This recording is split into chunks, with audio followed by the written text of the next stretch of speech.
আসসালামু আলাইকুম। আশা করি তোমরা সবাই অনেক ভালো আছো। পার্থক্য সিরিজের জীববিজ্ঞান প্রথম পত্রের উদ্ভিদ বিজ্ঞান সেগুলো সব ভিডিও কিন্তু অলরেডি ইউটিউবে আপলোড করা হয়েছে।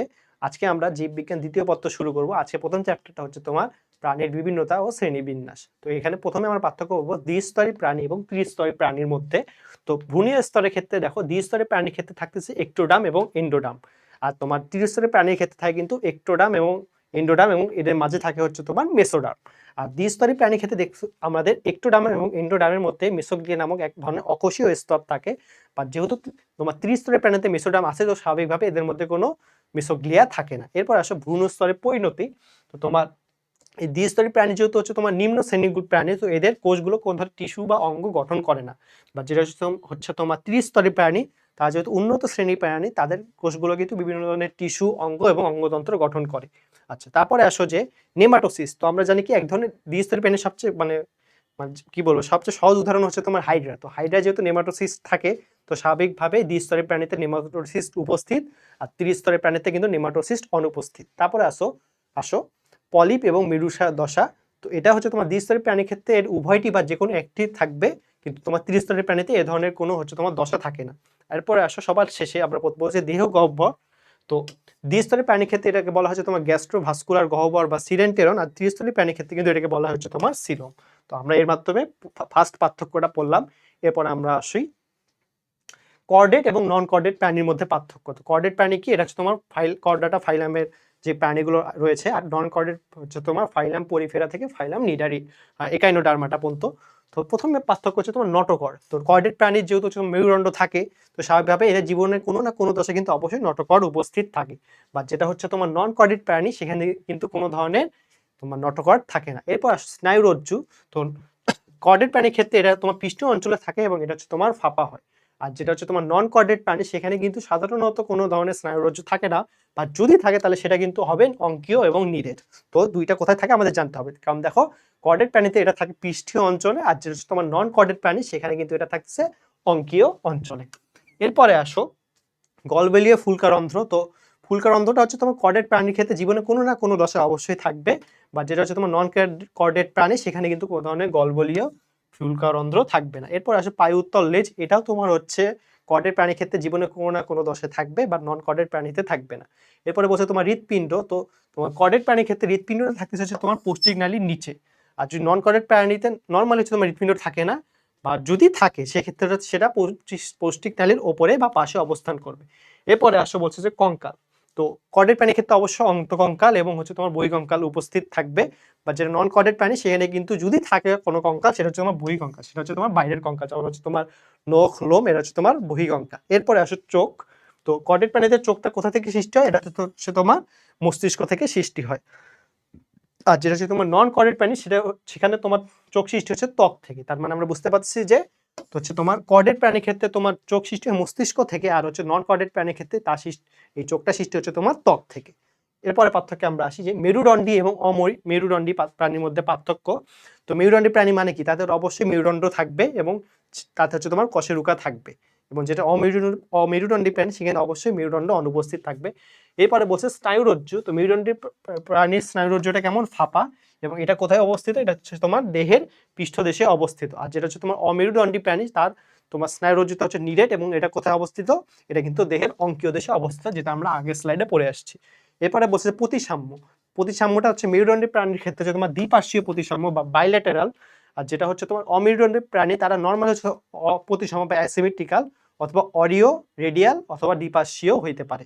এরপর আসো হৃৎপিণ্ড। তো মেরুদণ্ডী প্রাণীর ক্ষেত্রে হচ্ছে তোমার হৃৎপিণ্ড থাকছে অঙ্গীয় দেশে, আর তোমার অমেরুদণ্ডী প্রাণীর নর্মাল হৃৎপিণ্ড থাকে না, বা যদি থাকে সেটা কিন্তু কই থাকতেছে? সেটা কিন্তু পৃষ্ঠদেশে থাকতেছে। তো এখানে আমাদের দেখতে হবে যে এই স্নায়ুরজ্জুটা কিন্তু তোমার মেরুদণ্ডী প্রাণীর ক্ষেত্রে থাকতেছে হচ্ছে পৃষ্ঠদেশে, আর হৃৎপিণ্ড থাকে অঙ্কীয় দেশে। অপরদিকে তোমার স্নায়ুরজ্জু অমেরুদণ্ডী প্রাণীর থাকে অঙ্কীয় দেশে, আর তোমার হচ্ছে হৃৎপিণ্ড এদের থাকে কিন্তু পৃষ্ঠদেশে। সো কোনটা কোন প্রাণীর ক্ষেত্রে কোথায় থাকতেছে, এই দুটো জায়গায় কিন্তু কনফিউশন হয়ে যায়। তো এই দুটো জিনিস কিন্তু অবশ্যই তোমরা মিলায় বারবার দেখবা, যাতে কোনো ভুল হতে না হয়। এরপর আসলে হিমোগ্লোবিন। তো মেরুদণ্ডী প্রাণীর ক্ষেত্রে হিমোগ্লোবিন কই থাকতেছে? লোহিত রক্তকণিকা বা আরবিসি এর অভ্যন্তরে থাকে। আর যদি অমেরুদণ্ডী প্রাণী হয়, সেখানে হচ্ছে যদি হিমোগ্লোবিন থাকে, তাহলে সেটা রক্তরস বা প্লাজমায় দ্রবীভূত থাকে। তাহলে কোথায় থাকতেছে? রক্তরস। এটাকে আমরা কি জানি? প্লাজমা। আচ্ছা, আমরা জানি যে ব্লাডের হচ্ছে তোমার 55% প্লাজমা আর 45% হচ্ছে তোমার ওই তোমার ব্লাড কর্পাসেল গুলো। আচ্ছা, এরপরে আসো মস্তিষ্ক। তো মেরুদণ্ডের প্রাণী অবশ্যই মস্তিষ্ক থাকে এবং এটা কি দ্বারা সুরক্ষিত থাকে? এটা হচ্ছে তোমার করোটি দ্বারা সুরক্ষিত থাকে। আর যদি হচ্ছে তোমার অমেরুদণ্ডী প্রাণী নর্মাল হচ্ছে তোমার মস্তিষ্ক থাকে না, বা যদি থাকে সেটা হচ্ছে তোমার করোটি দ্বারা আবৃত থাকে না। তো এই গেল হচ্ছে তোমার আমার মেরুদণ্ডী এবং অমেরুদণ্ডী প্রাণীর মধ্যে পার্থক্য। এরপরে আসি আমরা যে তরুণ অস্থিময় মাছ এবং অস্থিময় মাছের মধ্যে পার্থক্য। তো তরুণ অস্থিময় মাছ হচ্ছে তোমার নর্মাল হচ্ছে কন্ড্রিকথিস মাছ, আর যেটা হচ্ছে তোমার অস্থিময় মাছ এটা হচ্ছে তোমার অ্যাক্টিনোপটেরিজি মাছ। তো এদের মধ্যে পার্থক্য দেখি যে বাসস্থান প্রথমে বলছে যে ওই তোমার তরুণাস্থিময় মাছ হচ্ছে সবগুলো হচ্ছে তোমার সামুদ্রিক, আর যেটা হচ্ছে তোমার অস্থিময় মাছ এটা কিন্তু তোমার সামুদ্রিকও হইতে পারে, আবার মিঠা পানিতেও বসবাস করতে পারে।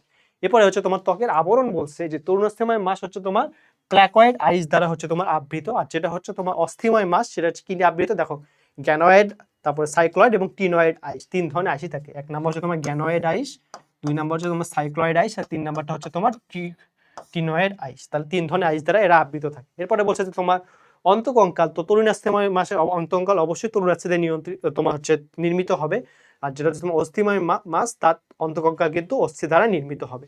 এরপর বলছে তোমার মুখচ্ছিদ্র।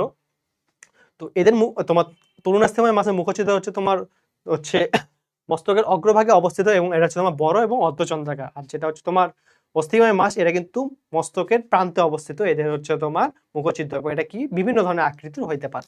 এবারে বলছে তোমার পুচ্ছ পাখনা। তো তরুণাস্থিময় মাছের পুচ্ছ পাখনা হচ্ছে তোমার হেটেরো সার্কাল, আর যেটা হচ্ছে অস্থিময় মাছ তার পুচ্ছ পাখনা কিন্তু হচ্ছে তোমার হোমো সার্কাল বা ডাইফাই সার্কাল। আচ্ছা, এরপরে দেখো ফুলকারন্ধ্র। তরুণাস্থিময় মাছে ফুলকারন্ধ্র কত আমরা পাচ্ছি? 5 থেকে 7 জোড়া। আর যদি অস্থিময় মাছ বলে তাহলে হচ্ছে তোমার 1 জোড়া রন্ধ্র এবং এটা অপারকুলাম দ্বারা ঢাকা থাকে। এরপর আমরা পাচ্ছি যে পটকা। তো তরুণাস্থিময় মাছে পটকা অনুপস্থিত, আর যেটা হচ্ছে তোমার অস্থিময় মাছ সেখানে কিন্তু হচ্ছে তোমার পটকা উপস্থিত। এরপর বলছে যে রেচন বর্জ্য।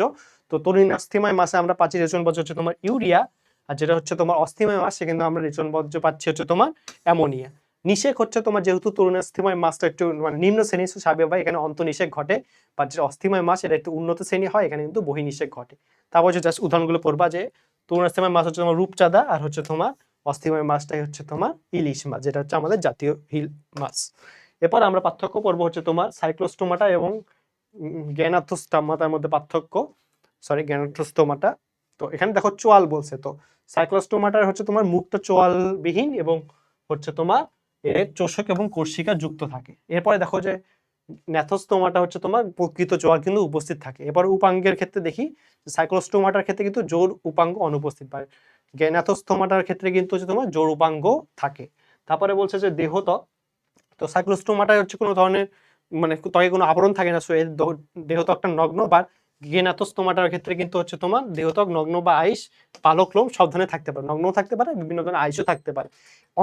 অন্তকঙ্কালের ক্ষেত্রে সাইক্লোস্টোমাটার অন্তকঙ্কাল হচ্ছে তোমার তরুণাস্থি নির্মিত, আর গ্যানাথোস্টোমাটার কিন্তু হচ্ছে তোমার তরুণাস্থি বা অস্থি দুইটাই থাকতে পারে, আবার যেকোনো একটা দিয়েও তৈরি হতে পারে। ফুলকারন্ধ্র হচ্ছে তোমার সাইক্লোস্টোমাটা হচ্ছে তোমার 5 থেকে 15 জোড়া, আর যেটা হচ্ছে তোমার গ্যানাথোস্টোমাটা এখানে কিন্তু তোমার ফুলকারন্ধ্র হচ্ছে তোমার 5 থেকে 7 জোড়া। এরপরে আসলে হচ্ছে তোমার নাসারন্ধ্র। তো নাসারন্ধ্রের সংখ্যা কত পাচ্ছি আমরা সাইক্লোস্টোমাটাতে? আমরা পাচ্ছি হচ্ছে তোমার একটা, আর গ্যানাথোস্টোমাটাতে আমরা নাসারন্ধ্র পাচ্ছি কিন্তু দুইটা। এরপর আসো অন্তকর্ণ। তো অন্তকর্ণের ক্ষেত্রে তোমার ওই সাইক্লোস্টোমাটা হচ্ছে একটা বা দুইটা অর্ধবৃত্তাকার নালী থাকে, আর গ্যানাথোস্টোমাটার ক্ষেত্রে হচ্ছে তোমার 3টা অর্ধবৃত্তাকার নালী থাকে। সবার লাস্টে যে পার্থক্য আমরা পাচ্ছি করোটিক স্নায়ু। তো আমাদের মানুষের ক্ষেত্রে কিন্তু আমরা করোটিক স্নায়ু জানি হচ্ছে তোমার 12 জোড়া, আর যেটা হচ্ছে তোমার সাইক্লোস্টোমাটার ক্ষেত্রে এটা কিন্তু 8 বা 10 জোড়া, গ্যানাথোস্টোমাটার ক্ষেত্রে কিন্তু এটা 10 জোড়া বা 12 জোড়া। তো এই কয়টা জিনিস আমরা হচ্ছে অবশ্যই তো এই পার্থক্যে আমরা দেখতে পাচ্ছি নিউমেরিক্যাল জিনিস বেশি, সো আমাদের নিউমেরিক্যাল জিনিসগুলো বারবার রিডিং দিতে হবে যাতে হচ্ছে তোমাদের কিন্তু পরীক্ষায় ভুল না হয়। এরপর আমরা আসো কয়েকটা প্রশ্ন সলভ করব। তো বলছে যে মেরুদণ্ড প্রাণীর ক্ষেত্রে কোনটি সত্য নয়? তো মেরুদণ্ডী প্রাণীর ক্ষেত্রে দেখো হিমোগ্লোবিন রহিত রক্তকণিকার অভ্যন্তরে থাকে, হ্যাঁ এটা অবশ্যই রাইট। এরপরে বলছে যে এটা হচ্ছে তোমার দ্বিপার্শ্বীয় প্রতিসাম্য, এটাও রাইট। তারপরে বলছে যে হৃৎপিণ্ড দেহের পৃষ্ঠদেশে অবস্থিত, বাট আমরা কি জানি মেরুদণ্ড প্রাণীর ক্ষেত্রে কিন্তু হৃৎপিণ্ড দেহের অঙ্কীয় দেশে অবস্থিত, আর যেটা হচ্ছে তোমার স্নায়ুরজ্জু সেটা হচ্ছে তোমার পৃষ্ঠদেশে অবস্থিত। তো স্বাভাবিকভাবেই এটা কিন্তু আমরা ভুল পাচ্ছি, এবং এদের মেরুদণ্ড কশেরুকাযুক্ত, এটাও রাইট অ্যান্সার। সো মেরুদণ্ডী প্রাণীর ক্ষেত্রে কোনটা আমরা ভুল পাচ্ছি? যে হৃৎপিণ্ড দেহের পৃষ্ঠদেশে অবস্থিত, এটা হচ্ছে ভুল, মানে এটা হচ্ছে তোমার সঠিক নয়। এরপরে আসো ত্রিস্তরী প্রাণীর ক্ষেত্রে কোনটি ভুল? তো দেখো বলছে যে এদের নেমাটোসিস্ট অনুপস্থিত, হ্যাঁ কারণ নেমাটোসিস্টটা হচ্ছে তোমার দ্বিস্তরী প্রাণীর ক্ষেত্রে থাকে। তারপরে বলছে যে এই যে দেহগহ্বর সিলোম, এটা রাইট অ্যান্সার। তারপর বলছে যে মেসোগ্লিয়া থাকে না। তো আমরা কি জানি এদের যেহেতু মেসোডার্ম থাকে তার মানে এদের মেসোগ্লিয়া অবশ্যই থাকে না।